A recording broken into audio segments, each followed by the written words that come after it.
What the heck is going on, guys? How's everybody today? We are back with another Summoner's War Chronicle video. Today we are going to be covering Summoner's skills and passives. We're going to be going over Orbia's skills and the different passives that I chose. So you can reset this for free up until you hit level 60.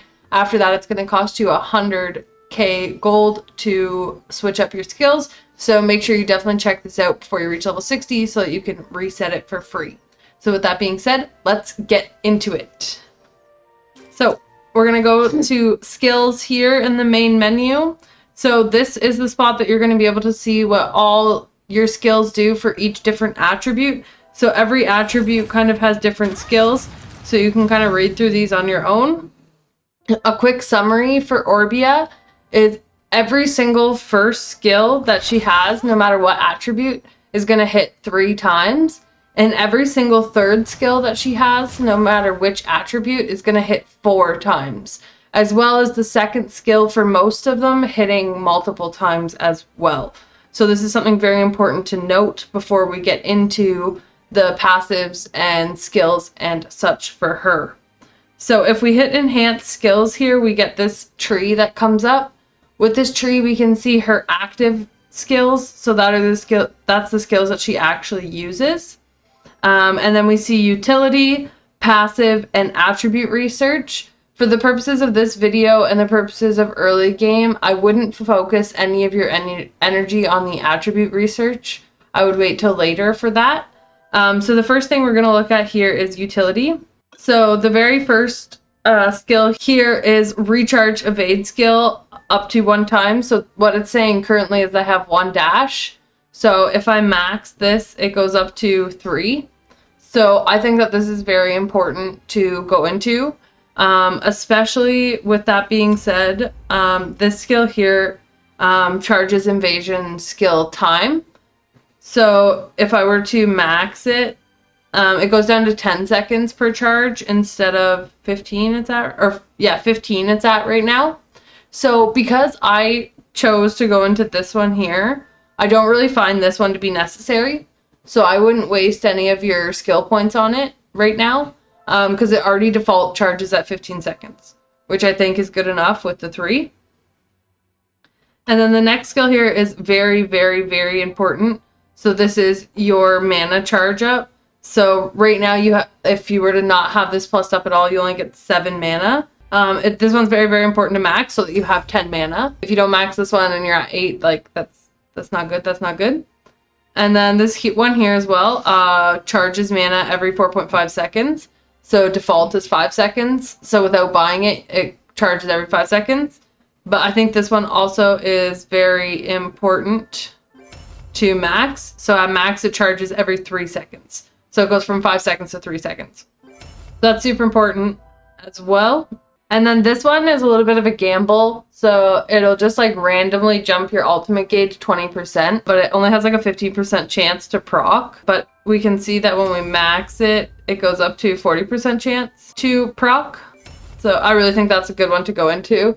As soon as you see it proc once, you'll be sold. You're like, oh my god, yes, 20% ultimate gauge, let's go. So it's really awesome. Now, all of these ones are going to be not useful early game, in my opinion. So this one's just going to reduce your mana cost when you change your character. So like if you're out in the open world and you want to, or like I guess even in a dungeon, and you want to swap your character, it's just going to reduce the mana cost to swap it. So I don't think that's really important at all. And then this one as well is just changing your attribute. And it's only in PvP, right? So this might be more important when Brawl Arena and more PvP content comes out. But for right now, this isn't important, like, at all. And then this one is actually super beneficial. But I personally am not going to go into it right now, because I don't find myself switching champions very often, or sorry, monsters right now very often. But what this does is it allows you to change your Soul Link monster more often. So you could like use one guy's skill and then switch and use another. So at max here, it goes down to 1 second. So you can basically like use their skill and then swap it for another monster and use their skill. So this is very, very beneficial, but I think for early game, I wouldn't worry about it as much. And then this last one here is good, I guess, but it only goes down to like 5 minutes anyway. Okay, so we're going to look into the passives next. So this first skill here, increase the damage dealt when attacking with an advantageous attribute. So that just means like you have the upper hand, so like water versus fire, fire versus wind, like you guys know. And it gains mana with a certain chance each time you attack with an advantage attribute. So something I said at the very beginning of the video was that her first skill hits 3 times and her third skill hits 4 times. So this means that each time you use those skills, you're going to have a 3 or 4 chance to proc the mana gain. And once you have this maxed and you're like fighting mobs, this like procs a lot. So it's not quite as good on a boss, but when you're fighting mobs, I find it really helps increase your mana. So I definitely recommend maxing this one to whatever you can. And then this next one here, I also think is very, very important. So this just increases your damage dealt to boss. So this is obviously not going to help so much in arena, but it's going to help you every other spot deal more damage. I guess not minion farming either. But I definitely recommend going as much as you can into this one as well. Now these next few skills here, they're all like stipulation skills based off her HP. So this one, skills deal increased crit damage if HP is above a certain ratio. If caster's HP is 70% or above and uses skill, crit damage up 10%. So these ones is really important that you buy one of because they're not the same as the utility. They don't just automatically activate. So you have to make sure you have at least one into it so that you can at least activate it. So I recommend buying one of this one as well. One of this one. And then this one here, the little guy looking thing, the angry guy, Berserk. This applies skill acceleration to nearby teammates when your HP falls below a certain ratio. So this is if your HP goes below 30%. So I find this one to be very beneficial against harder bosses. It helps you like live, and you know when you like see the boss and he's at like so close, he's almost dead, but you die. I find that this helps with that. So I recommend maxing this one. As well as the next one beside it is sort of similar. So apply shield to nearby team members when your HP falls below a certain ratio.